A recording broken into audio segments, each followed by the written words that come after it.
So, who are you? My name is Roshanak, or Rosh for short. I'm a mother of two.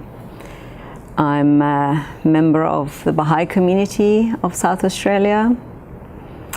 I was born in Iran, so I regard myself as an Australian Iranian Baha'i. I work as a dentist, and I'm a crazy cat person. Australian Iranian. Iranian Australian. Iranian Australian, Australian Iranian. Wherever I have been, and I have traveled fairly extensively, I can relate to that place and to those people. So in a way, I feel that these borders really don't mean much at all. Without revealing years, which is longer, your time in Iran or your time in Australia? Australia. Yeah, most. So you're an Iranian Australian? Australian Iranian. It's such an emotional question. I'm an exile. Baha'is of Iran are persecuted. So we came here as refugees, and we came under circumstances that we knew once we leave our country, we are not going to go back. So in the last 24 years, I have really longed to go back to Iran, but I know that that's not possible at this point in time. So an analogy is that Iran is the mother and Australia is the loving stepmother or adopted mother. Sorry, is that your analogy or an analogy amongst the Baha'i who live? No, it's my analogy. It's the way I make sense of it. So, can I push you a little bit further? The circumstances changed significantly in Iran that you were welcome to return. Would you return? Yes, I would return. But like any other migrant, you are never, you're kind of in between the two. You're never completely Iranian or Australian. But one of the principles of Baha'i faith is this unification of the entire planet as one country. So it kind of is much less significant for me where I am, because when I speak to an indigenous friend, I really feel the connection to the land, which is this land, and I feel that this land is my land, and I really love Australia, like really deep connection to Australia and its people and what it's given me, which is an opportunity to live in freedom. And freedom is a thing that we take for granted. Freedom to be able to live the way you want, choose the choices that are yours, make an informed decision, raise your voice in protest or in consultation. All these things are things that are extremely important in one's life. And unfortunately, many parts of the world are not, in a situation where people can live in freedom. So Australia and its people really have welcomed me with such open arms and have given me so much. So I can only say that my aim and my daily strive is to give back in any way that I can. So to be of service to these people. So what do you believe are the benefits of a multicultural society? So, I think it goes back to the question of what is culture, right? And so if you define culture by food and color of clothing or different festivals or rituals, then, like Australia is, of course, enriched by all of that. and we learn from each other, and we enjoy this rich tapestry of various experiences that we are exposed to. You know, I mean, when I came to Australia, I hadn't met many people from different races, and you know, every time I would see a person that was, you know, African or Asian, I was like, oh my God, you know, and I would like point it to my brother, like, and he would like, yeah, you know, that's normal. But so that was a totally alien experience. Yeah, from a small town where I was living. That's right, and different food experiences, of course. You know, first time try sushi or laksa. You know, this is so foreign, but you learn, and you learn to enjoy, and in that enjoyment, you learn to love what is dear to someone else. Because at the end of the day, if you are looking at a society that is coherent and is united, that means that people don't just tolerate each other. People love what other person loves. That is with all aspects of their life, including spiritual and religious experiences. Sorry. But if you look at culture from a point of view of the way people live their lives in a way that it affects others, for example, treatment of women, then that becomes a different thing. And I think looking at culture from that point of view, we have to say that there are some things that I think are universal and should be universal. Like, for example, respect to women is something that can't be cultural. And we can't say, oh, that's Australian behavior or that's not, because we should respect women, right? And or we should regard, you know, children as people that have a voice, or teenagers as people that can be a resource for humanity and for society, if that makes sense. Totally. So in that sense, we can't say, oh, well, you know, they don't treat women right, but that's culture and we should tolerate it. Or like, you know, there's a disregard for the environment and that's cultural and we should tolerate it. I think that's not culture. That's just personal behavior, and it comes through education that should, you know, slowly come to a certain standard. So you talked about when you first came and there was that sort of wow factor about the food. Oh, look at them, and there's an African, there's an Asian. Did that translate into your view, though, that in Australia there was cultural harmony? Yeah, absolutely. I mean, Australia is a melting pot of many cultures.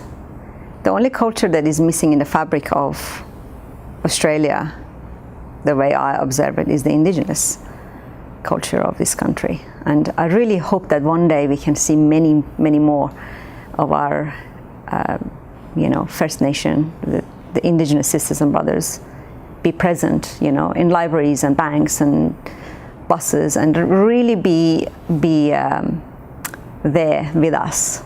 So that's when I think we truly achieve that unity that our society really deserves. So how's our score looking for cultural harmony on a scale of 1 to 10 here in Adelaide?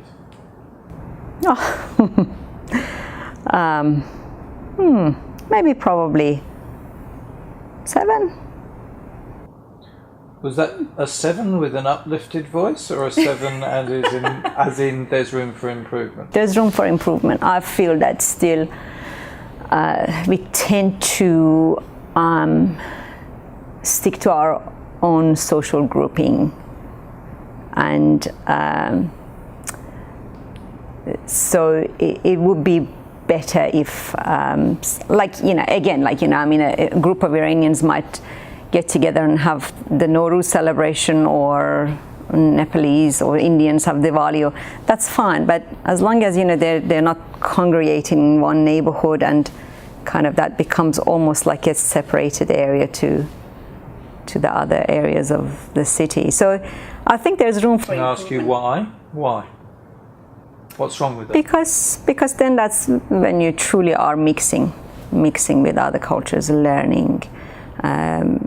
Again, you know, in terms of moving forward as a society, it's very difficult if you don't have unity, if you don't have true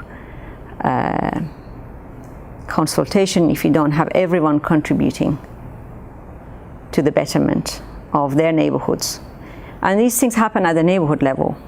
You know, when neighborhoods are coherent, when people know what's happening on their own streets, they're not strangers on their own streets, that's when things will start to really take a much more vibrant and much more united tone.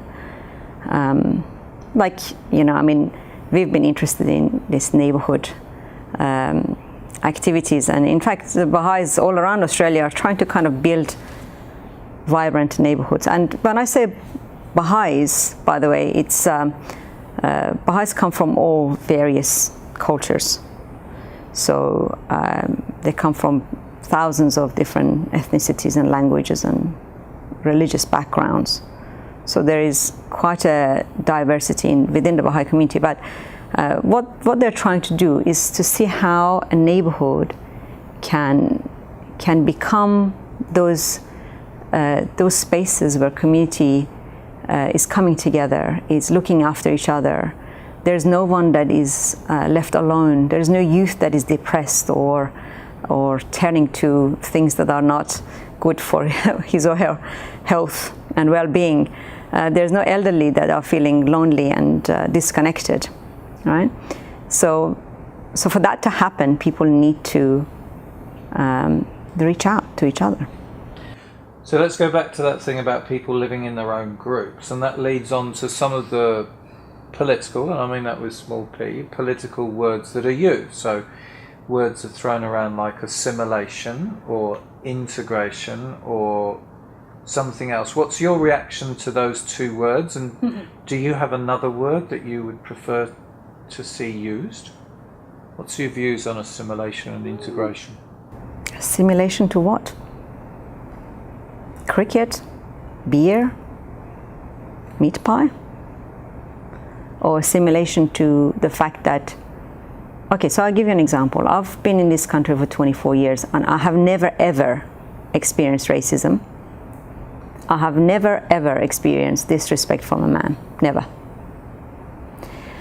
In my previous experience, well, racism wasn't an issue because because there wasn't much of a different race, but feeling unsafe and feeling disrespected as a woman, despite wearing the hijab and the whole shebang, head to toe, was a daily fact of life. So when we say integration, again, what is it? Is it just food and sports and superficial things? Or is it a sense of service to your fellow human beings? A sense of being the giver, not the receiver. A sense of really seeing what makes this country great, what makes this country safe. How is trustworthiness expressed? How's respect and tolerance and love expressed? Doesn't matter if you still wear your traditional clothes or not, whether you have an accent or not. As long as you're practicing those virtues that are universal, then that's fine. So when you first came here 24 years ago, and it was a little bit different, is that fair enough to say? It was a little bit different for you to come here? Was there anything that you did, a funny or an interesting story about how you tried to be Australian? I never did, actually. I never felt the need to do that. Never felt the pressure? I never felt the pressure. I was loved as I was. Seriously, like, that was my experience. But from the very beginning, it was just complete acceptance and love and encouragement and help. Was there anything that you couldn't quite get your head round? Was there something that you came here and you went, now that's different? Not really, no. Maybe. I mean, I grew up in a society where men and women are segregated, so the interaction of the sexes was maybe a very, very short period of time. You know, the way friends get together, they hug each other, for example. That never ever happens in that part of the world. Do you believe you came with a very open mind? Probably. And that helped you to therefore take on whatever was in... You came straight to Adelaide? Yes. Yeah? Yes. Did you know anything about Adelaide? Not much. But incidentally, when we were little, there was a cartoon. There was like an anime, Japanese cartoon called The Immigrants. And it was a story of this family who comes from England and settles in Adelaide. And Adelaide is not built yet. So, you know, for about a couple of years, like every week we would wait for the cartoon, you know, when we were little. And then of course my brothers, after the revolution, because, you know, a lot of things happened. My uncle was executed, and, you know, my brothers were kind of expelled from university and school, and mom same. So life kind of turned upside down. And so the oldest brother fled to Pakistan. On a very dangerous route at the time. It was not easy. So he gets to Pakistan, and after, you know, and then they would go to the United Nations and apply to become a refugee, and then they would choose a country that they would settle. And he chose Australia, and then he chose Adelaide. So it was quite interesting, and he hadn't actually seen this cartoon. I'm like, wow, he's going to Adelaide. But no, I mean, when I came here, everything was very... So tell the truth, did you come because of the cartoon, or did you come because your brother... I came because my brother came here, so of course, you know, I mean, at the time, mom and dad wanted me to still have a guardian figure. My brothers are much older than me. So I basically came. By the time I came here, the second brother had already finished medicine, so he was working as a doctor. The first brother was doing his PhD in Japan. So they had settled. They had worked really hard as well. So when they came to Australia as refugees, they worked and paid for their own expenses and studied hard, because they knew the value that this country is you know, the opportunity that this country is giving them. So on the other side of the opportunities are the distrusts and the fears and the taboo subjects that people don't want to talk about. Do you still think that there are subjects that people in Australia don't want to talk about when we're talking about multiculturalism? Again, like, I don't experience it. Like, I'm a religious person. Talking about the spiritual nature of us is one of the things that I like to talk about, and that might be a taboo thing, you know, religion, God, spirituality, life after death. But I do that every day with my patients. But when you start talking... And it's fine, it's not a problem. When you start talking like that, do you find that there are people who just switch off and sort of not interested? Yeah, there might be some, but there might be that, you know, I mean, again, like, I think it is only in bringing the different opinions to the table and talking about it that is... you enrich your experiences. Like, you know, one of my patients was talking about, it was a joke, but the spaghetti monster, which is like a comic idea of God. And, you know, he was kind of making fun of something that is kind of sacred to me. But, you know, when you actually sit with this person and talk about it, of course, the idea that he has of God, it is quite funny, and that's not something that I believe in. So then, yeah, we have something in common. We can talk about it and we can explore this idea a bit more. I think that there is no point in being scared of bringing things up. I think it's fine. We can talk about things. We can explore things. See the point of view of another person, and in that posture of learning, if you go to a dialogue without any agenda and with an open mind that I'm going to actually learn something from this person, then you will. But if you have all these things that you want to share, the cup is full. It's not gonna learn anything. So you started to answer my next question. So in the Rosh secret ingredients for cultural harmony, you've obviously talked about that personal contact, that not being afraid to talk about things. Are there anything else that you believe are ingredients for success? Yeah, the ingredient for success is, I feel that it's the recognition of our higher self. Recognition of higher self means that there are certain capacities that we have. The capacity of being selfless, of putting ego aside, of being humble, humility, not thinking that I'm right and the other person is wrong, not being attached to all those things that we might be born into.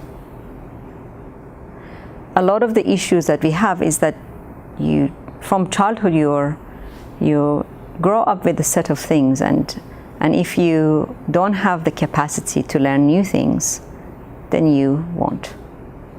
But if you have that posture of learning, that humility, that love, that generosity that allows you to explore new things, then you can slowly understand the different points of view, and again, you take steps towards unity. One of my friends is a staunch environmentalist, and they really get into debates, and they really, this issue of environment unfortunately has become such a polarized thing. You're denier or you're climate change, it becomes such a clash, and I was kind of telling him that truth is really one.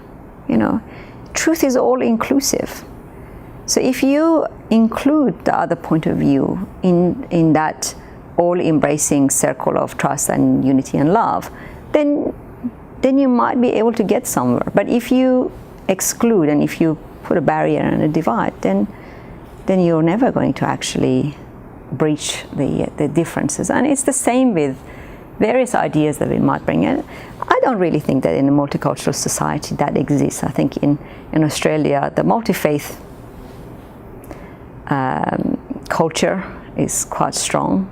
Different cultures come together. There's a great show of unity, of understanding, of respect. And I really don't see a lot of disunity, or as you call it, taboo areas. Interesting point. Are you saying that if I got you to do a score of a pulse check on acceptance of religion, that you're saying that the acceptance of religion in Australia would actually be higher than of culture, of individual culture? Probably. Right, okay. Interesting. So we've asked all of the people that we've interviewed to bring something along of personal cultural significance. What would you like to share with us? I found a passage from Abdul Baha. Abdul Baha was the son of the prophet founder of Baha'i faith, Baha'u'llah. And Abdul Baha was an exile since the age of 8. So the Holy Family was exiled from Iran to Ottoman Empire and eventually to Akka, which is in present-day Israel. And when Abdul Baha was in his 60s. He was finally released from this prison city of Akka and was able to travel. And he went to the West, he went to America. And his arrival in America attracted a lot of attention from the media and from the press and from the various societies of the time. And he met with a lot of people like Edison and Bell and Carnegie. And he gave a lot of talks, and one of these talks he talks about this idea of what it means to live in a multicultural society. So I've got that passage and I thought I'd share that with you. Please do.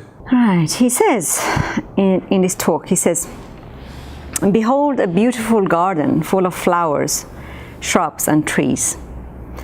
Each flower has a different charm, a peculiar beauty, its own delicious perfume and beautiful color. The trees too, how varied are they in size, in growth, in foliage, and what different fruits they bear. Yet all these flowers, shrubs and trees spring from the same earth, the same sun shines upon them, and the same clouds give them rain. So it is with humanity. It is made up of many races, and its people are of different color, white, black, yellow, brown and red. But they all come from the same God, and they are all servants to Him. This diversity among the children of men has unhappily not the same effect as it has among the vegetable creation, where the spirit shown is more harmonious." Right, so he just goes on.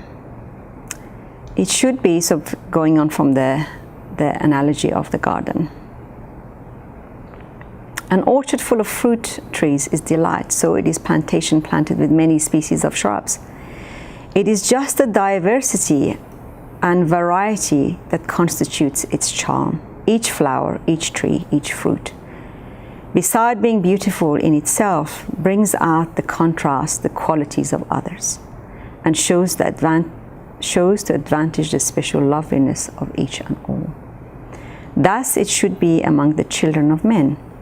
The diversity in the human family should be the cause of love and harmony, as it is in music, where many different notes blend together in the making of a perfect chord. If you meet those of different race and color from yourselves, do not mistrust them and withdraw yourself into the shell of conventionality, but rather be glad and show them kindness. Think of them as different colored roses growing in the beautiful garden of humanity, and rejoice to be among them." Thank you. Thank you for sharing that with us. So, my last question for you is, Roshanak, do you belong in Australia? Very much so. Yeah, absolutely. Australia is my home. Yeah. Yeah, I have great love for this country, and I get homesick when I go away from it. I get teary when I hear when I fly on Qantas and the instructions, safety. I cry every time. Absolutely. Now I love this country very much. I really hope that one day I can go back and visit Iran as well, because there's a great connection to my birthplace as well. But it's planet as one home, and I really hope that one day we get to see the entire earth as one country, and mankind is citizens, as Baha'u'llah said some 170 years ago to mankind. Unless we see that, and unless we truly and wholeheartedly embrace and feel that, I think a lot of the issues that humanity is facing will not be solved. Thank you so much for sharing your time with us today. Thank you. Thank you.